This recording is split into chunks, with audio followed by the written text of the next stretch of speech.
सर्वसामान्यांचा बुलंद आवाज, बीजी 24 तास. हे काम नव्हे, जबाबदारी आमची.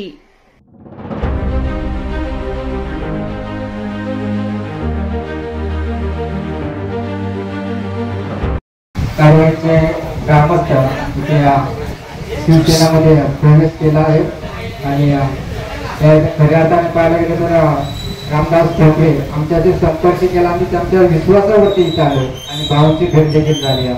आणि विचार केला तर आपण पाहतोय, भाऊने देखील मगाशी सांगितलं होतं की गोरगरीब कसे दिवस काढत असतात की आमच्या आम्हालाच माहीत. आणि पाहायला गेलं तर आमच्या गावामध्ये विचार केला तर कुठल्या प्रकारचे रस्त्याचे कामं झाली नाही. कुठलेही आमदार होऊन गेले, सरपंच झाले, आमच्या गावामध्ये विचार केला तर कुठल्याही प्रकारची व्यवस्था नाही होत, कुठल्याही प्रकारचे कामं नाही होत. त्याच्यामुळं पाहायला गेलं तर आम्ही वारंवार आमदाराकडे सरपंचाकडे विनंती केल्या, आमच्या गावामध्ये दुर्लक्ष केलं होतं. आणि म्हणून आज मी सांगतो, या व्यक्तीकडे पहा. आपण आज पाहायला गेलं तर या झाडाच्या मुळासारखं आपण आहे. आपण जर मुळामध्ये राहिला तर हा झाड पूर्णपणे व्यवस्थित राहील. मी म्हणतो नितीन दादा सावंत यांच्या आम्ही पाठीशी राहू. साहेब मी म्हणतो हा टेलर आहे कारवाडी गावाचा, याच्यानंतर अजून मोठ्या संख्येने प्रवेश होणार आहे. आदिवासी समाजामध्ये तो बऱ्याच दिवसापासून कार्यरत आहे. आपण जर तालुक्याच्या आदिवासी बांधवांची परिस्थिती बघितली, मला तर तुम्हाला आदिवासी बोलणं हे सुद्धा कुठेतरी हृदयाला टोचतं. कारण आदिवासींनी सुद्धा किती दिवस किती वर्ष आदिवासी म्हणून या समाजामध्ये जगावं, त्याला पण काहीतरी एक सीमा आहे. म्हणून आपण आता जागरूक झालो पाहिजेत. आपण आता शुद्ध नागरिक आहोत. पूर्वी जशी गावातला एक माणूस बोलायचा आणि आपण सर्व त्याचं ऐकून करायचो, आता ती परिस्थिती राहिली नाही. मग इंटरनेटचा जमाना असेल, आता सर्व मुलं बाळं आपली प्रत्येकाच्या हातामध्ये अँड्रॉइड फोन आहे, त्यामुळे आपण आता जागरूक झालेलो आहोत. म्हणून येणाऱ्या निवडणुकीमध्ये आपल्या हक्काचा माणूस, आपल्यासाठी काम करणारा माणूस आणि आपली ज्याला तळमळ आहे, आपल्या बाबतीत ज्याच्या डोक्यामध्ये विचार आहेत, ज्या वेळेला आम्ही आदिवासी भागामध्ये फिरत असतो त्यावेळेला नितीन दादा माझ्याशी चर्चा करतात का बाबू या आदिवासी समाजाच्या उदरनिर्वाहासाठी आपल्याला काम करायला पाहिजे. नुसते तुम्हाला रोड लाईट आणि पाणी दिला म्हणून काय आपला चूल चालत नाही, तर आपली चूल चालवण्याचं काम या तालुक्यामध्ये आजपर्यंत कुठल्याही आमदाराने केलेलं नाही हे आपल्याला या ठिकाणी जाहीरपणे सांगेल. तर असा तुमच्या बाबतीत विचार घेऊन चालणारा नेता तो आपल्याला या दोन तालुक्याला लाभलेला आहे.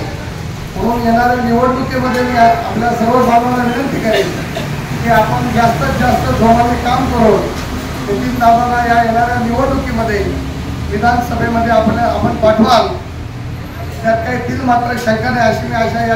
आज आपण बघितलं की आज रविवारी इथं ट्रॅफिक किती आहे, तर पर्यटन व्यवस्था उभी करायला लागेल, जेणेकरून पर्यटन आल्यानंतर त्या ठिकाणी फिरतील, तेव्हाच आपल्या महिलांना असेल सर्वसामान्य रोजगार त्या ठिकाणी उपलब्ध होईल. असे भरपूर प्रश्न त्या मतदारसंघामध्ये, त्या सगळ्यासाठीच आपल्याला त्या विधानसभेमध्ये जायचंय आणि आपल्या सगळ्या माता भगिनींची सगळ्यांची त्या ठिकाणी आशीर्वादाची मला गरज आहे. पण मी प्रामुख्याने सांगेन की आदिवासी समाजाचं माझ्यावर खास असं वेगळं प्रेम आहे. त्या माता भगिनींचं त्या ठिकाणी माझं प्रेम आहे. त्यांचा एक विश्वास आहे की आपल्या घरातला मुलगा आहे, आपला जवळचा कोणतरी आहे, आपला कोणतरी एकदम घरातला हक्काचा माणूस आहे, जो आपला नेहमीच काम करू शकतो. आपल्याला आतापर्यंत लोकांनी आश्वासनं दिली, पण हा त्यातलं आश्वासन देता तुमचं प्रामाणिकपणे काम करेल आणि तुम्हाला तेच शब्द या ठिकाणी देतो. तुम्ही जो विश्वास टाकलाय तो कधीही त्याला तडा होऊ देणार नाही. तुमचं हॉस्पिटलचं काम असेल, महसूलचं काम असेल, स्कूलचं काम असेल, काही काम असेल, तुम्ही हक्काने त्या ठिकाणी भाऊ म्हणून कधी तुम्ही रात्री अपरात्री कधी जागा, तर प्रत्येक काम करायचा प्रयत्न या ठिकाणी करेल. त्या ठिकाणी सगळेच माझे पदाधिकारी आहेत, ते त्याच्या विभागात काम करतातच आहे, ते नेहमीच माझ्या कॉन्टॅक्टमध्ये असतातच. त्याच्यावर माझा जो नंबर तुमच्याकडे असेल तो घेऊन ठेवा. तुम्ही मला कधी हक्काने भाऊ म्हणून फोन करा. तुमचं प्रत्येक काम करण्यासाठी प्रामाणिक प्रयत्न करेल.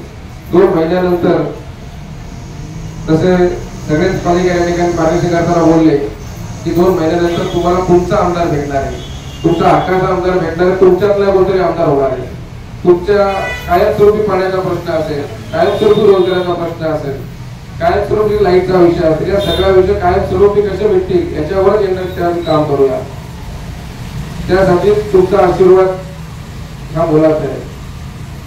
आज आमच्याकडे कुठल्याही प्रकारची सत्ता नाही का कुठल्याही प्रकारचं तुम्हाला देण्यासारखं काही नाही, पण तुम्ही ज्या विश्वासाने या ठिकाणी येतात, रोज कुठल्या ना कुठल्या वाडीत आदिवासी समाजाचा प्रवेश या ठिकाणी होतो आणि त्या आदिवासी बांधवांचा त्या महिलांचा माता भगिनींचा एक विश्वास आमच्यावर आहे की नाही बाबा नितीन सावंत ज्या दिवशी आमदार होईल तेव्हा माझ्या घरातला आमदार होणार आहे, माझं कुठलंही काम असेल तर तो करणार आहे. हा विश्वास तुमच्या म्हणून त्या विश्वासाने तुम्ही येणार आहे. येता तुमच्या विश्वासाला कधी तडा जाणून देणार नाही हा शब्द त्या ठिकाणी तुम्हाला देतो आणि तुमचा आशीर्वाद माता भगिनींचा असेल, युवकांचा असेल, कायम माझ्या पाठीशी राहो हीच गणपती बाप्पाच्या या ठिकाणी प्रार्थना करतो.